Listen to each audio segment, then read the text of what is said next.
बहू। शादी के पहले से ही विभा को कपड़े धोने का बड़ा शौक था। कभी नल के नीचे तो कभी तालाब के पास। अरे मेरी नीली वाली लुंगी नहीं दिख रही है। विभा की अम्मा, कहाँ रखी है लुंगी? अरे वो तो विभा ने परसों ही धोकर रखी थी आपकी अलमारी में, देखो वहीं होगी। वो ना मैंने आज धो दी, मुझे लगा कि गंदी हो गई होगी।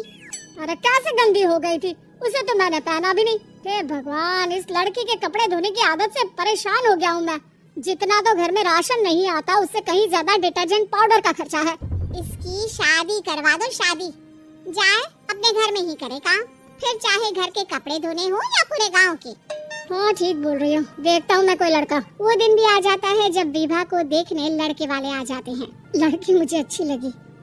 होने वाली सास कहती है, बेटी अगर कुछ पूछना है तो पूछ लो। वैसे तो हमारी लड़की बहुत ही शर्मीली है, जो बोल दो वो मान लेती है, इसे क्या पूछना होगा। अरे कैसी बात कर रही हो माँ, मुझे इन लोगों के घर रहना है, सवाल तो कई है। हाँ हाँ बेटा, पूछ लो ना, क्या पूछना है। आप लोगों के घर कपड़े कौन धोता है? सास का मुंह बन जाता है। देखो, अगर तुम ये कहना चाहती हो कि तुम्हें कपड़े धोने नहीं आते तो सुन लो, कपड़े मैं ही धोती हूँ, लेकिन तुम्हारे आ जाने के बाद मैं रुमाल तक नहीं धोऊंगी। अरे चुप रहना भगवान, बहू बेचारी घर आई नहीं, उसे डराना शुरू कर दिया। वो क्या है ना बेटा, अभी तक तो ये कल्लू की माँ ही धोती थी, लेकिन अब तुम्हारे पापा तो दहेज में वॉशिंग मशीन देंगे ही। तभी विभा की माँ बोल पड़ती है, सवाल भी पूछा तो क्या। वैसे भाई साहब, मशीन की तो फिर भी कपड़े धोने की कैपेसिटी होती है। मतलब जो बिटिया दे रहे हैं ना विभा, इसे कपड़े धोने का बहुत शौक है। ये आप लोगों के क्या आस पड़ोस गांव मोहल्ले सबके कपड़े धो दे और उफ तक ना करे। बाहर देखा नहीं आपने कितने कपड़े सूख रहे हैं, सब हमारी बिटिया ने ही तो धोए हैं। बस भी करो ना माँ, शर्म आ रही इतनी तारीफ सुनकर। और तो और एक दाग निकाल कर दिखाओ तो मान जाओ। हाँ अच्छा, माफ करना बेटा, मैंने गलत समझा। हमें तो रिश्ता बहुत पसंद है और ऐसे जुड़ जाता है रिश्ता कपड़े धोने का शौक रखने वाली विभा का। उसकी शादी हो जाती है कोयला फैक्ट्री में काम करने वाले कल्लू के साथ। शादी के बाद अचानक विभा चिल्लाती हुई सास के पास आती है, सासू माँ, अरे सासू माँ कहाँ है आप? ये तो धोखा है, धोखा दिया आप लोगों ने मुझे। इस ससुर के चक्कर के बारे में पता चल गया। अरे तो उसमें तुझे क्यों धोखा मिला है? अरे नल में पानी नहीं आता, कपड़े कैसे कब धुलेंगे? अच्छा, तो पानी नहीं आ रहा उसकी बात कर रही है। तो आपने क्या सोचा? कुछ नहीं। अच्छा, तेरी माँ ने कहा था कि कपड़े धोने का शौक है, तुझे याद आया मुझे। शौक बोलकर कपड़े धोने वाले मेरे जुनून को कम ना आके सासू माँ, कपड़ा धोना मेरा गुरूर है।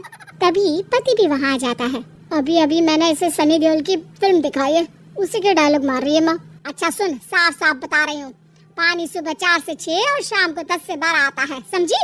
विभा टाइमिंग सुनकर हैरान हो जाती है। ये क्या भूतों का मोहल्ला है?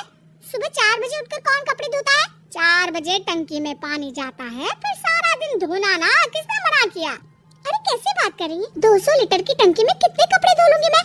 सुबह ही उठ जाऊंगी मैं। अब क्या था, विभा सुबह 4 से लेकर रात के 12 बजे तक कपड़े ही धोती रहती। एक रोज सास पड़ोस से निकलकर कहीं जा रही होती है कि साथ वाली कहती है, हाँ कल्लू की माँ, जरा ये बताओ कि 2 साड़ी है, 2 ब्लाउज और एक पेटीकोट और एक नाड़े वाला लंबा कच्छा। हाँ तो? अरे तो क्या, कितना लोगी धुलाई ये बताओ। धोबन दिख रहा है हम क्या? हमारे पति सरकारी नौकरी से अभी रिटायर हुए हैं और बेटा सुपरवाइजर है कोयला फैक्ट्री में। धोबन समझ रखा है हमें। हाय रे कल्लू की अम्मा, माफ कर दो, वो तो मोहल्ले में यही सब बता रहे थे कि तुमने बहू को कपड़ा धुलवाने के काम में लगा दिया है। सास को पड़ोसन की बात सुनकर गुस्सा आ जाता है। वो घर पहुंचती है जहां घर के बाहर ही इतने सारे कपड़े सूख रहे होते हैं जितने कि किसी धोबन के घर पर। अरे ओ कल्लू की दुल्हन, बाहर निकल। माँ जी यहीं आ जाओ, बाथरूम में चादर धो रहे हैं हम। अरे अभी हम धोते हैं, तुमको बाहर निकलो। ये आस पड़ोस वाले बोल रहे हैं कि हम बहू से कपड़े धुलवा कर उसे कपड़ा धोने वाली बना दिए हैं। अरे छोड़ो ना माँ जी, किन लोगों की बातों में आती हो? आस पास के लोगों का तो काम ही होता है कि वो किसी तरह सास बहू को लड़ा दे। बहू सारे घर के कपड़े धोती है, ये क्या कम है? बोलिए। सास को भी लग जाता है कि वो बहू का ये सनकीपन नहीं छुड़वा सकती, इससे अच्छा है कि खुद ही चुप हो जाए।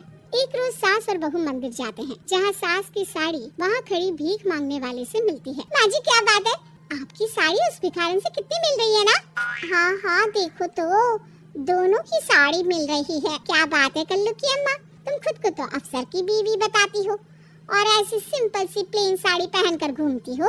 सिंपल और प्लेन नहीं है ये साड़ी। तो क्या सोने के धागे से फूल बने हैं? कुछ भी सासू माँ, कुछ भी। हाँ बने थे इस साड़ी में सोने के धागे से फूल। मेरे पति लेकर आए थे मद्रास से स्पेशली मेरे लिए 10,000 की। ताहे भाई साहब इस भिखारन के लिए भी सेम टू सेम साड़ी लेकर आए होंगे 10,000 की। सास उस वक्त कुछ नहीं कहती, लेकिन बहू के साथ घर आती है और अलमारी से एल्बम निकाल कर लाती है। ये साड़ी देख रही है, ये वही साड़ी है जिसे मैंने अभी पहना था। इस साड़ी में ये जो चमकदार फूल दिख रहे हैं ना, ये सोने के धागों से काढ़े गए हैं। लेकिन तू लोकल वॉशिंग मशीन ब्रश से घिस घिस कर सारे फूलों को निकाल कर साड़ी प्लेन कर दी। मुझे माफ कर दीजिए सासू माँ। और तो और, जब मैंने तुझे तेरी गलती के लिए कुछ नहीं कहा, लेकिन तूने तो सबके सामने मेरा मजाक ही बना दिया। क्यों? बहू को समझ में आ जाता है कि अब से उसका कपड़े धोना बाय।